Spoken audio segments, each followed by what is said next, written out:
sobre este tema. Es un honor poder contar contigo, Gonzalo Monroy, director de la consultora petrolera GMS. Mil gracias, Gonzalo. ¿Cómo estás? Mi querido Luis, muy buenos días.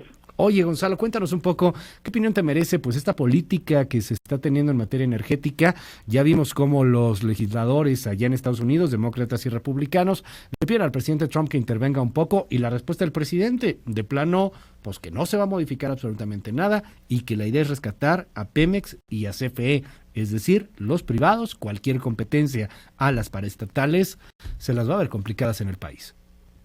Ciertamente, Luis, lo que pasa, y creo que vale la pena abundar un poco, es justamente el entendimiento que tiene el presidente López Obrador y que quedó al descubierto prácticamente este fin de semana. Cuando el presidente dice de que quedó nada más 2 párrafos del capítulo 8 referente a energía del Tratado de Libre Comercio con nuestros socios en Estados Unidos y Canadá, pues la realidad es de que se quedó con ese entendimiento tan limitado. La realidad es de que el tema de energía está contenido en el capítulo 6, en el 11, en el 22, 18 y 23. En esa parte está protegida justamente las inversiones y tienen todas, justamente incluso en el capítulo 6 de forma explícita, dice que quedan cubiertas las inversiones de energía a tratos no discriminatorios, o al menos el de la nación más favorecida, que es prácticamente las reglas de la Organización Mundial de Comercio, que justamente enfrentarán un piso parejo regulatorio. Incluso, eso es algo que seguramente el presidente López Obrador no sabía el fin de semana, es que su propia política energética tiene que sujetarse a una política también de competencia, no se puede discriminar como lo han hecho. Lo explicabas precisamente muy bien y muy atinadamente, de que lo que ha hecho el presidente López Obrador en este mal llamado fortalecimiento de Pemex no es darle más dinero a las empresas del Estado o que las haya puesto a competir o que las haya fortalecido para que sepan hacer cosas que no sabían. Puede ser desde aguas profundas hasta parques geotérmicos o solares que no está haciendo ahorita la CFE. No, la realidad lo que está haciendo es limpiándoles el terreno de competidores. Esto justamente, ahí está el corazón precisamente de lo que el presidente piensa acerca de Pemex y de CFE. No las ve como empresas, las está pensando como herramientas, como los brazos del Estado en materia petrolera y eléctrica. Y con este entendimiento, Luis, se nos devela prácticamente todo el tren de pensamiento del presidente. Cuando está justamente siendo las herramientas del Estado, obviamente no admite competencia, no puede haber un tercero involucrado entre la relación de gobernado y gobernante, de pueblo con Estado, no puede haberla. Justamente en esta visión, obviamente, el presidente va a hacer todo lo posible para ir quitando a posibles competidores de esta relación. Y otra vez, no los ve como empresas competidoras que traen inversiones, que traen empleos, que traen trabajo. No, él los ve justamente como estorbos, obstáculos a la relación del Estado con su gente. En ese sentido, claro, todo esto queda consistente con esta visión. Y por supuesto, como lo mencionaste muy bien, a los tratados internacionales primero le dan justamente una solución a México en sus propios tribunales, precisamente la sentencia de amparo que decías en un momento, y obviamente también nos da la posibilidad a las empresas mexicanas y extranjeras de poder llevar a México justamente a resolución de controversias en paneles internacionales. Cabe decir de que es con legislación mexicana, pero no en tribunales mexicanos. Cada parte puede nombrar un representante, hay un tercero que se norma de forma independiente, que regirán si México ha cumplido o no con los espíritus de competencia del Tratado de Libre Comercio, que obviamente no lo ha hecho. Ahora bien, llega esto a un panel internacional, inclusive pongamos el ejemplo, una empresa mexicana dice, oye, yo soy empresa privada, tengo todo en regla, quiero participar, me están discriminando, estoy amparado bajo un tratado, México, Estados Unidos y Canadá, un tratado de libre comercio, llega esto a un panel internacional, perdemos, y ahora sí que ¿quién nos obliga? ¿Qué pasa?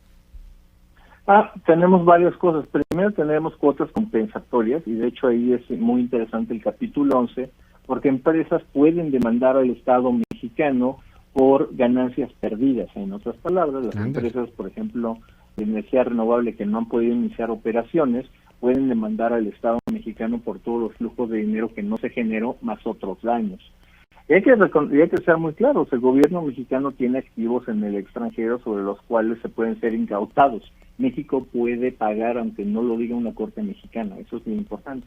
Okay. De ser una escalación de todo esto, es muy posible que viéramos también cuotas, en este caso las famosas tarifas compensatorias en productos mexicanos, puede ser desde el aguacate, el jitomate, hasta el acero mexicano. Así que el rango de posibilidades punitivas es bastante amplio, Luis.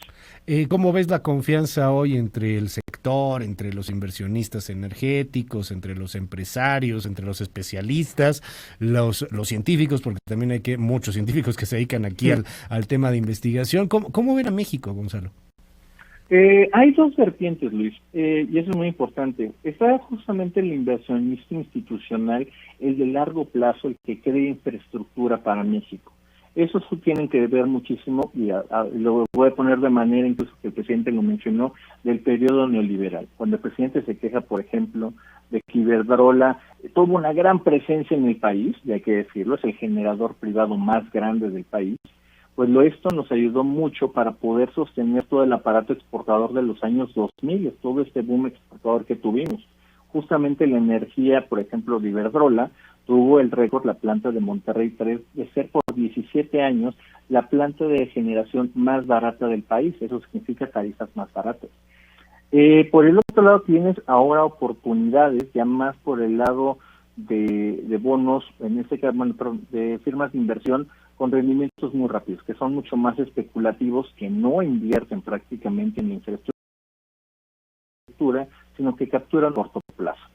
¿Qué se está moviendo? Pues prácticamente lo dice muy bien el presidente en una gran contradicción, sin morderse la lengua, donde habla que muchas empresas quieren invertir, pero por el otro lado no siente el menor resquicio cuando Iberdrola anuncia que congelará inversiones por $5,000 millones. Considerando que la situación tan precaria que tiene México en este momento de COVID, que las finanzas públicas no tienen prácticamente números negros, pues simplemente no nos podemos dar el lujo de rechazar estas inversiones, cosa que este gobierno en el sector energético en particular lo hace con mucha vehemencia. Finalmente, Gonzalo, ¿hay alguna preocupación en torno a estas consultas populares, a la consultitis, al plebiscito, como se ocupa en Venezuela, como se ocupa en otras regiones populistas? Te lo pregunto por un caso muy particular que creo va a ir creciendo en tensión, ojalá que me equivoque, y es Etileno 21.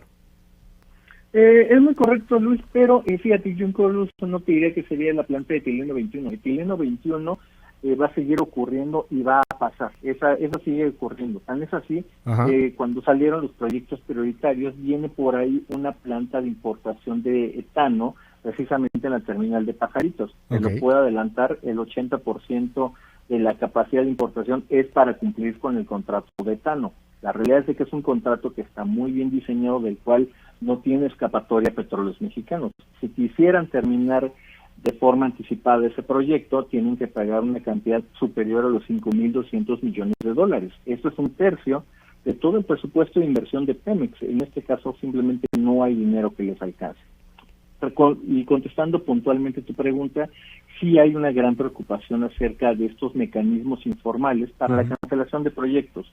Esto justamente está ahuyentando de forma muy importante la percepción que hay afuera justamente del país acerca de México, es que México no es un país serio. México no cumple la ley y México no cumple ni respeta los contratos. Obviamente tratar de mejorar esta imagen nos va a llevar muchos más años de esta administración, la siguiente, y va a ser un trabajo bastante arduo para recuperar la confianza de los inversionistas. Gonzalo Monroy, te aprecio mucho estos minutos aquí en MBS Noticias y estamos al habla, si me permites. Gracias, Gonzalo. Claro que sí, Luis, te mando un gran abrazo a ti y a tu público. Va de vuelta, es Gonzalo Monroy, director de la consultora petrolera GMS.